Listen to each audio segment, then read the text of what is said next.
malungkot Hey, ka. tol. Okay lang. Medyo na broken lang, tol. Bakit? Pinagpalit ako, tol, Nangyari? mas okay yata yung katawan ng bagay mo. Oh, mas better sa... Hmm. Oh. Ngayon, anong pakiramdam malungkot ka pa rin talaga? Kumbaga, papaisip na rin talaga ako. Ayaw mo maging fit? Ayoko, pre, pero... Ayaw mo, Depende. pre. Pwede rin maging fit. Alam mo ba yung magiging fit? Hindi So, ang pagiging physically fit is... Physical fitness is fundamentally important because it is a powerful investment in our long-term health and daily quality of life. It extends well beyond mere aesthetics.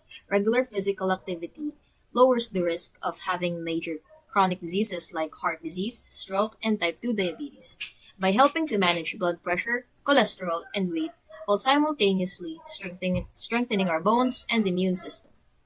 Furthermore, physical fitness benefits our mental health by reducing stress, anxiety, and depression.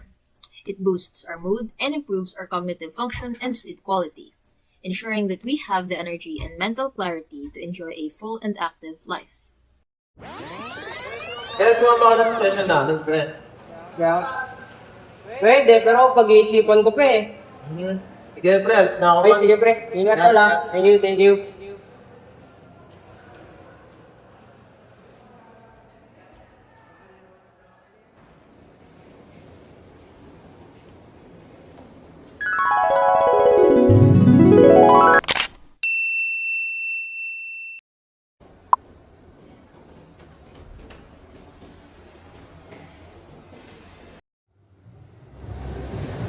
Ito, pre. Ito yung sasalihan natin.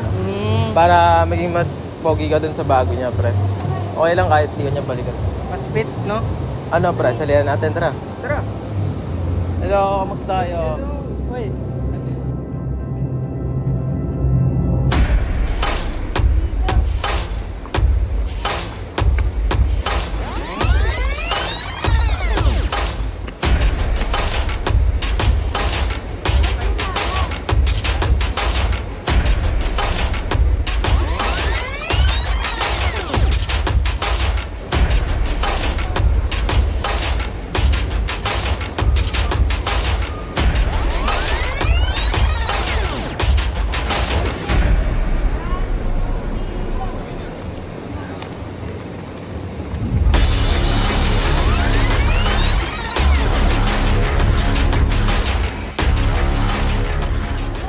Pre, tapos na tayo sa warm-up. Dito naman tayo sa exercise na talaga.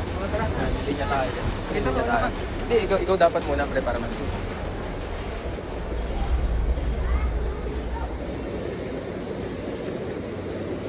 You want to improve? You want to get better? Where do you start? You start right here.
Four, three, two, one. Body.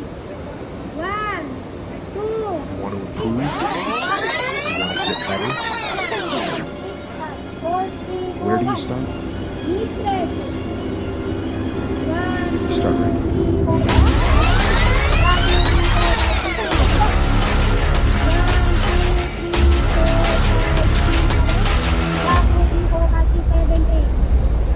So, man, exercise na tayo. Paghinga ko bukas. Tumaan. Parang bukas na yun eh. Sana bukas ulit, no? Oo, pre, bukas ulit. Takot na lang. Wala ako man. Ingat man, thank you. A sedentary lifestyle, which means spending too much time sitting or lying down with very little physical activity, is actually a huge risk to your health. When you're constantly inactive, your body doesn't burn enough calories, which makes it much easier to gain weight and puts you at risk for obesity. More seriously, this lack of movement can lead to a slower metabolism and increase your chances of developing serious long-term conditions like type 2 diabetes, high blood pressure, and heart disease.